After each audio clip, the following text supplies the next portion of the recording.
아이부터 노인에 이르기까지 어려움이 없는 사람은 아무도 없을 것입니다. 아이들은 공부하는 일이 어렵다고 말을 합니다. 또한 어른들은 일하는 것이 어렵다고 합니다. 청년들은 취업하는 것, 또 결혼하는 일이 어렵다고 합니다. 여러분은 이런 어려운 일을 당할 때 어떻게 하십니까? 어려운 일을 당할 때 우리는 두 가지 중 한 가지를 선택할 수 있을 것입니다. 어려운 일을 포기하는 것입니다. 가장 쉬운 선택입니다. 또 하나는 어려운 일이 어렵지만 포기하지 않는 것입니다. 이것은 정말로 어려운 선택입니다. 사랑하는 성도 여러분, 어려운 일 앞에서 어떤 선택을 하고 있습니까? 포기하고 있습니까? 어려운 일이지만 그 일을 포기하지 않고 그 일을 어려운 가운데서도 감당하고 있습니까? 어려운 일을 당할 때 기억할 수 있는 세 가지가 있다는 것을 명심하십시오. 우리가 이 세 가지를 기억할 수 있다면 우리는 포기하지 않고 어려운 일을 어렵지만 감당할 수 있을 것입니다. 첫째, 사실과 감정은 구분되어야 합니다. 사도 바울은 서원한 네 사람과 7일 동안 성전에서 결례를 행하였습니다. 바울은 7일간의 결례를 마치면 예루살렘 유대인들이 가지고 있는 자기에 대한 거짓 소문이 바로 잡힐 수 있다라고 생각했습니다. 그런데 7일간의 결례가 거의 끝날 무렵에 오순절을 지키기 위하여 아시아 유대인들이 예루살렘에 왔습니다. 여기 아시아는 소아시아를 말하는데 이 소아시아 유대인들은 에베소에서 온 유대인, 에베소 유대인입니다. 에베소 유대인들은 예수님을 그리스도로 고백하지 않는 불신 유대인, 비그리스도인들입니다. 그들은 복음을 전하는 바울을 박해하고 소동을 일으켜 심지어 바울을 죽이려고 하였습니다. 에베소 유대인들이 그렇게도 죽이고 싶었던 바울을 성전에서 다시 보게 되자 그들은 이 기회를 놓치고 싶지 않았습니다. 그들은 성전에 있던 무리를 충동하여 바울을 붙들었습니다. 에베소 유대인들이 바울이 어떤 사람이라고 고소하면서 무리를 충동하였습니까? 28절 말씀입니다. 외치되 이스라엘 사람들아 도우라. 이 사람은 각처에서 우리 백성과 율법과 이곳을 비방하여 모든 사람을 가르치는 그 자인데 또 헬라인을 데리고 성전에 들어가서 이 거룩한 곳을 더럽혔다 하니. 유대인들은 바울이 각처에서 이스라엘 백성과 율법과 성전을 비방하고 모든 사람을 가르쳤다고 고소하였습니다. 사랑하는 성도 여러분, 유대인들이 비방한 이 고소가 과연 사실일까요? 바울은 각처에 가지 않았습니다. Everywhere, 각처에 바울이 가지 않았습니다. 그런데 유대인들은 바울이 모든 곳에 갔다고 고소하였습니다. 이것은 사실이 아닙니다. 바울은 모든 사람, all men, 모든 사람을 가르치지 않았습니다. 그런데 유대인들은 바울이 모든 사람에게 가르쳤다고 고소하였습니다. 이것은 사실이 아닙니다. 에베소 유대인들의 고소의 절정은 바울이 헬라인을 데리고 성전에 들어가서 성전을 더럽혔다는 것입니다. 여기 헬라인은 드로비모인데 유대인들은 바울이 드로비모를 데리고 성전에 들어갔다는 것입니다. 이것 또한 사실이 아닙니다.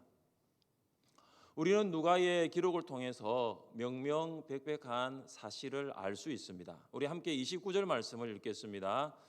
이는 그들이 전에 에베소 사람 드로비모가 바울과 함께 시내에 있음을 보고 바울이 그를 성전에 데리고 들어간 줄로 생각함이로라. 아멘. 누가는 에베소 유대인들이 바울과 에베소 사람 드로비모가 함께 시내에 있다라는 것을 보았다라고 기록했습니다. 에베소 유대인들은 바울이 드로비모와 함께 에베소 시내에 있는 것을 목격했습니다. 이것이 사실입니다. 그런데 누가는 에베소 유대인들이 무리를 충동한 근거로 객관적인 사실이 아니라 그들의 추측에 의해서 이야기하고 있다라고 명백하게 지적합니다. 에베소 유대인들은 바울과 함께 성전에 있는 사람을 드로비모로 착각하고 있었기 때문입니다. 그들은 성전에서 바울을 보자 바울이 드로비모를 데리고 성전에 들어갔다라고 본 것입니다. 이것은 객관적인 사실에 근거한 것이 아니라 단순한 추측에 불과합니다. 에베소 유대인들은 단순한 추측을 근거로 하여서 무리를 선동한 것입니다. 바울 이자가 유대인이 아니라 헬라인, 그것도 이방인을 데리고 이방인이 절대로 들어갈 수 없는 성전, 거룩한 곳에 가서 성전을 더럽혔습니다. 성전에는 유대인 남자들만 들어갈 수 있는 유대인 뜰과 이방인들이 들어갈 수 있는 이방인의 뜰로 구분되어 있습니다. 이방인들은 절대로 유대인의 뜰에 들어갈 수가 없습니다. 만약 이방인들이 이것을 어기고 유대인의 뜰에 들어갈 경우에는 죽음을 면할 수가 없습니다. 이런 불행을 막기 위하여 유대인의 뜰과 이방인의 뜰을 구분하는 담에 이런 경고문이 붙어 있었다고 합니다. 어떤 이방인도 성소 주위의 담으로 들어갈 수 없다. 누구든지 범하는 자는 죽음을 면치 못하리라. 실제로 1871년과 1935년에 이 경고문이 적힌 석판이 발견된 적이 있습니다. 이처럼 유대인의 뜰 안에 이방인을 데리고 들어가는 것은 중죄에 해당합니다. 에베소 유대인들은 이스라엘 사람들이 가장 소중하게 여기는 세 가지를 바울에게 고소하였습니다. 하나님의 선민인 이스라엘 백성, 모세가 시내산에서 하나님께 받은 율법, 그리고 하나님의 성소인 성전입니다. 선민과 율법과 성전은 이스라엘 백성들에게 매우 중요한 것이었습니다. 이것은 객관적인 사실입니다. 유대인이라면 누구도 부인할 수 없는 명확한 사실입니다. 그러나 지금 에베소 유대인들은 어떻게 하고 있습니까? 유대인이라면 부인할 수 없는 객관적인 사실 위에 바울을 향한 감정적인 요소를 덮어버린 것입니다. 그들은 이스라엘 사람들을 충동하여서 바울을 죽이기 위하여 객관적인 사실에 호소하는 것이 아니라 감정적인, 주관적인 감정에 더 호소하고 있는 것입니다. 에베소 유대인들은 모든 곳에 가지 않은 바울이 모든 곳에 갔다라고 하였습니다. 모든 사람에게 가르치지 않은 바울이 모든 사람에게 가르쳤다고 했습니다. 심지어 이방인을 데리고 성전에 들어가지 않은 바울을 향해서 이방인을 데리고 성전에 들어갔고 그 이방인으로 인하여 성전이 더럽혀졌다라고 하였습니다. 사랑하는 성도 여러분, 우리가 어려운 일을 만났을 때에 기억해야 할 것은 사실과 감정을 구분할 수 있어야 합니다. 우리 안에 감정이 쌓이면 객관적인 사실을 사실 그대로 보는 것이 어렵습니다. 여러분, 선글라스를 착용해 보신 적이 있습니까? 선글라스를 착용하시면 육안으로 보는 사물과는 다르게 선글라스의 색에 따라서 사물이 다르게 보입니다. 선글라스가 사물의 색깔을 객관적으로 볼 수 없게 만드는 것입니다. 감정은 마치 선글라스와 같습니다. 감정은 우리가 보고 싶은 부분만 보게 할 뿐 반드시 보아야 할 사실을 보지 못하게 할 때가 많습니다. 특히 사람과의 관계에서는 더욱 그렇습니다. 사람을 보았을 때 그 사람의 단점을 보는 사람이 있습니다. 그러나 사람에게는 단점만 있는 것이 아니라 장점도 있습니다. 사람을 보면 그 사람이 못하는 일을 먼저 보는 사람이 있습니다. 그러나 사람에게는 못하는 일만 있는 것이 아니라 잘하는 일도 있습니다. 군뱅이도 뭐하는 재주가 있죠? 구르는 재주가 있잖아요. 군뱅이 잘하는 거 하나 있습니다. 구르는 것입니다. 다른 것들은 잘 못 굴러요. 그리고 군뱅이는 잘 구릅니다. 그거 하나 잘합니다. 사람을 보면 가능성이 없는 것을 먼저 보는 사람이 있습니다. 그래서 그 사람 안 된다는 거죠. 그러나 사람에게는 가능성이 없는 일만 있는 것이 아니라 가능성이 있는 부분도 있습니다. 우리는 그 사람에 대한 객관적인 사실이 아니라 단점, 잘 못하는 부분, 가능성이 없는 부분만을 보려는 경향이 있습니다. 게다가 우리는 감정이라는 들보 때문에 한 사람이 가지고 있는 장점, 잘하는 것, 그리고 가능성이 있는 부분을 보지 못하는 것이죠. 육신의 소욕을 따를 때 나타나게 되는 많은 결과들 중에 객관적인 사실이 아닌 감정적인 요소에서 비롯되는 것이 많습니다. 원수 맺는 것과 분쟁과 시기와 분냄과 당 짓는 것과 분열함, 이런 것들은 결국 감정에서 나타나는 결과입니다. 사람과의 관계, 대인 관계에서 나타나는 육신적인 일들입니다. 사실이 아니라 감정을 따르게 될 때 나타나는 첫 번째 결과가 원수 맺는 것입니다. 원수가 되는 것이죠. 어느 텔레비전 방송에서 노인 부부를 대상으로 퀴즈도 풀고 게임도 진행하는 프로그램이 있었습니다. 한 번은 80이 넘는 노부부가 낱말 맞추기 게임을 하였습니다. 할아버지가 글자판에 적힌 낱말을 보고 설명을 하면 할머니가 그 낱말을 맞히는 게임이었습니다. 할아버지가 글자판에 적힌 천생연분이라는 낱말을 보고 자신만만하게 미소를 지었습니다. 할머니에게 물었습니다. 우리처럼 이렇게 부부가 오래 행복하게 사는 것을 뭐라고 하지? 할머니가 선뜻 대답하지 못했습니다. 할아버지가 답답하듯 가슴을 치면서 다시 설명했습니다. 아니, 우리 같은 부부를 말하는 거 있잖아. 우리 같은 부부를 뭐라고 하잖아. 할머니가 그제서야 답을 알겠다는 듯이 큰 소리로 외쳤습니다. 왼수. 순간 방청석이 여러분 방금 웃으신 것처럼 웃음바다가 되었고, 당황한 할아버지는 진땀을 흘리면서 다시 설명했습니다. 아니, 그거 말고 네 글자 뭐라고 하지? 할머니는 잠깐 생각을 하는 듯 하더니 다시 자신 있게 대답했습니다. 평생 왼수. 원수가 되면 분쟁이 생깁니다. 시기와 분냄을 통해 사람의 마음이 상하게 됩니다.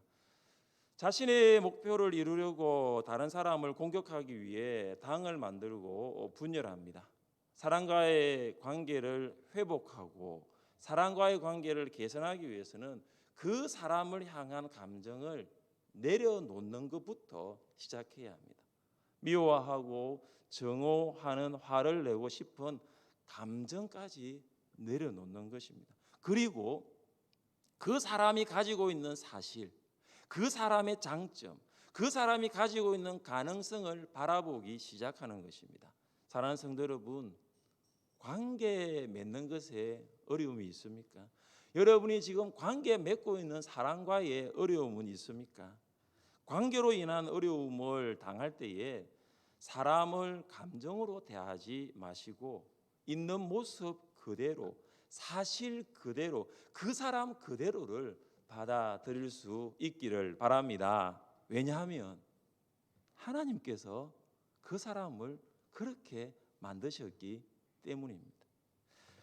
둘째, 어려운 일을 당할 때 우리가 기억해야 할 것은 하나님은 피할 길을 주십니다. 우리 한번 따라해 봅시다. 하나님은 피할 길을 주십니다. 하나님은 피할 길을 주십니다.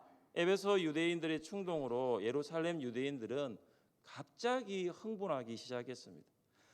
이방인을 성전에 데리고 들어가 성전을 더럽혔으므로 바울을 죽여야 한다라는 것입니다. 예루살렘 유대인들은 폭도로 돌변하였습니다. 그들은 성전 내부에 있는 바울을 붙잡아 이방인의 뜰 쪽으로 끌고 나갔습니다. 여기 끌고라는 단어는 사정없이 끌고 나가는 연속적인 행동을 말합니다. 폭도들은 더 이상 사람이 아니었습니다. 그들은 마치 짐승과도 같았습니다. 바울은 유대인의 뜰에서 이방인의 뜰로 사정없이 끌려 나왔습니다. 사태는 매우 가격하고 비이성적인 방향으로 걷잡을 수 없이 흘러가고 있었습니다. 그들은 바울에게 단 한마디의 자기 변호를 할 수 있는 기회를 주지 않고 성전 밖으로 끌고 나가기에 급급하였습니다. 우리는 여기서 예루살렘 유대인들의 이중적인 모습을 볼 수가 있습니다.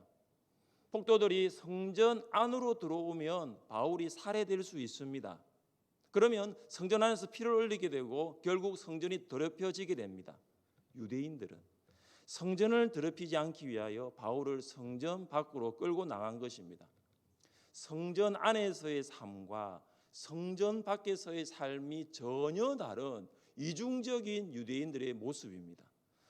바울이 성전 밖으로 끌려 나오자 유대인들은 바울을 때렸습니다. 폭력을 휘둘렀습니다. 그들은 바울을 죽음으로 몰아가고 있었습니다. 한 사람이 사지로 가고 있는데 어느 누구도 이렇게 하면 안 됩니다 라고 용기 있게 말하는 사람 아무도 없었습니다. 한 사람이 죽어가고 있는데 어느 누구도 우리 한번 바울의 말을 들어봅시다 라고 사태를 중단시키는 사람도 없었습니다. 군중은 움직이는 대로 움직여버렸습니다. 군중은 분위기가 흘러가는 대로 흘러갔습니다.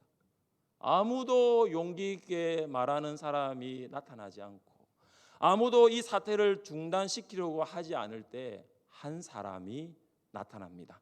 31절과 32절 말씀 함께 읽겠습니다. 그들이 그를 죽이려 할 때에 온 예루살렘이 요란하다는 소문이 군대의 천부장에게 들리매 그가 급히 군인들과 백부장들을 거느리고 달려 내려가니 그들이 천부장과 군인들을 보고 바울 치기를 그치는지라. 예루살렘 성의 소동이 로마 군대의 천부장에게 보고되었습니다. 천부장은 성전과 가까운 안토니아 요새에 머물고 있었습니다. 안토니아 요새는 성전의 남쪽 지역과 예루살렘의 북쪽과 서쪽을 감시하기 위해서 헤롯에 의해 세워졌습니다. 이 안토니아 요새의 출구는 이방인의 뜰과 예루살렘 중심가와 연결되어 있었습니다. 예루살렘에 처한 책임자인 천부장은 급하게 군사들과 백부장들을 데리고 폭동 현장에 도착하였습니다. 여러분, 백부장은 100명의 부하를 거느린 로마 장교입니다. 백부장을 데리고 온 것이 아니라 백부장들을 거느리고 왔다는 표현을 볼 때 적어도 수백 명 이상의 군인들이 현장에 도착했습니다. 천부장과 수백 명의 로마 군인들을 본 유대인들은 바울을 폭행하는 것을 멈추었습니다. 유대인들은 그들의 행위가 불법적이라는 것을 알았기 때문입니다. 당시 이스라엘은 로마의 식민지 지배를 받고 있었기 때문에 로마 당국의 재판 없이는 사형을 집행할 수가 없었습니다. 천부장은 군인들에게 바울을 결박할 것을 명령하였고 바울은 무리에게서 로마 군인들의 손으로 넘어갔습니다. 천부장이 무리들에게 이 결박한 사람이 누구인지, 왜 무슨 죄를 저질렀는지를 물었습니다. 그러나 천부장은 질문에 대한 명확한 대답을 들을 수가 없었습니다. 34절입니다. 무리 가운데서 어떤 이는 이런 말로 어떤 이는 저런 말로 소리치거늘 천부장이 소동으로 말미암아 진상을 알 수 없어 그를 영내로 데려가라 명하니라. 무리는 흥분하면서 소리를 질렀습니다. 그들의 소리는 하나 되지 못했습니다. 무리는 어떤 문제로 바울을 붙잡아 성전 밖으로 끌어내었는지, 성전 밖에서 어떤 문제로 바울을 죽이려고 하였는지 알 수가 없었습니다. 천부장은 사건의 실상을 파악할 수가 없어서 바울을 안토니아 요새 안으로 데려가도록 조치를 취하였습니다.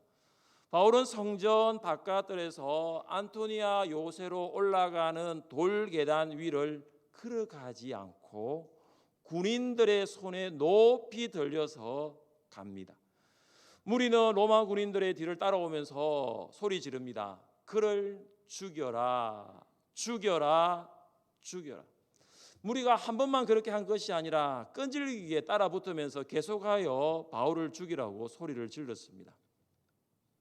우리는 바울을 죽이라는 무리들의 소리를 통해서 예수님을 십자가에 못 박으라고 외쳤던 유대인의 모습을 생각해 볼 수가 있습니다.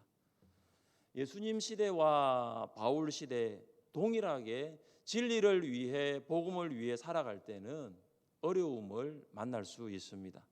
진리와 복음을 위해 걷는 길은 결코 꽃길이 아닙니다.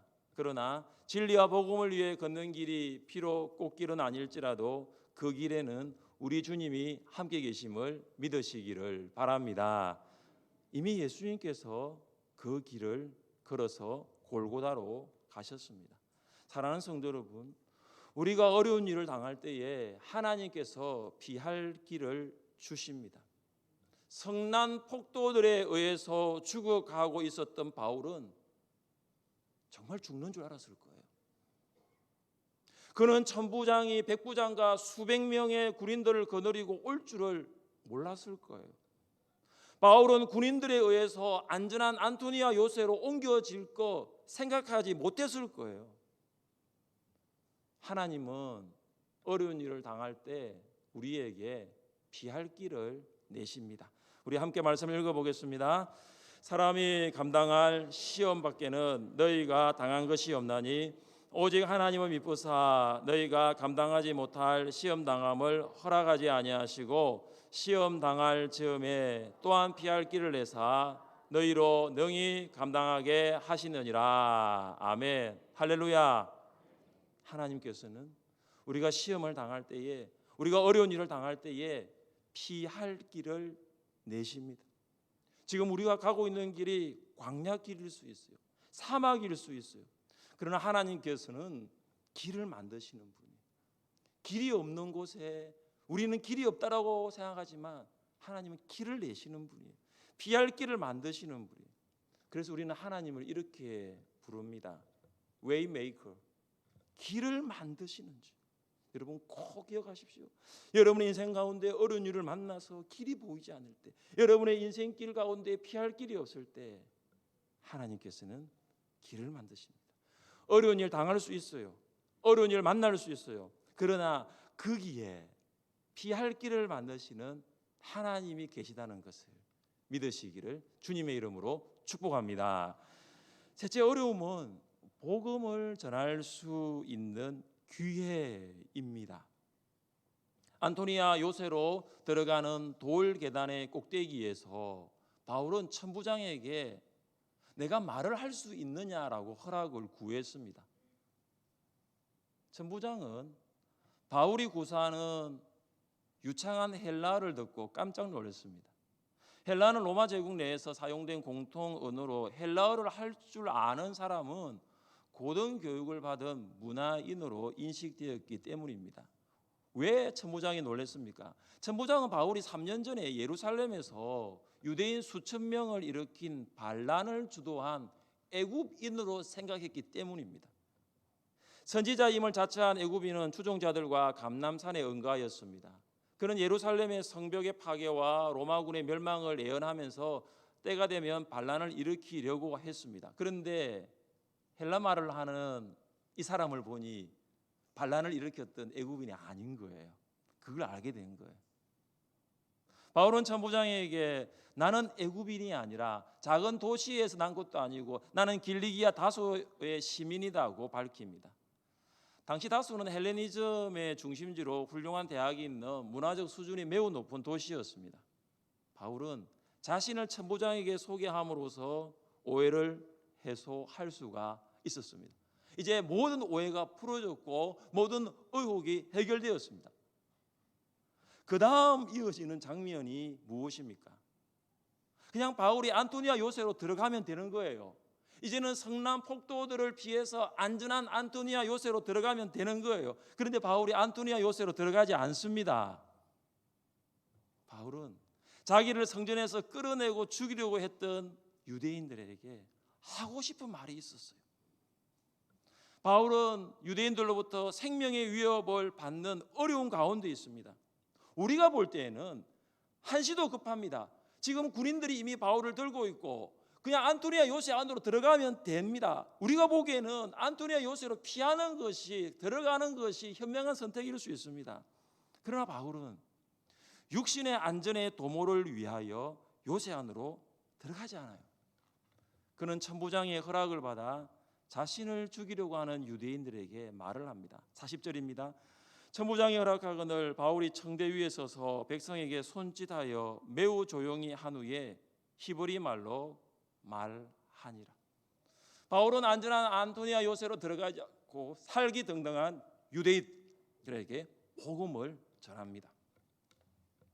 어려움은 복음을 전하는 기회가 됩니다. 사람들은 지금이 어렵기 때문에 복음을 전하는 기회가 아니라고 합니다. 우리조차도 지금은 코로나 시대이기 때문에 복음을 전할 수 없다라고 생각합니다. 그러나 바울은 어떤 어려운 상황이든지 그 모든 상황을 복음 전하는 기회로 삼았다라는 것을 기억하십시오. 사랑하는 성도 여러분, 코로나는 전 세계적인 어려움이 분명합니다.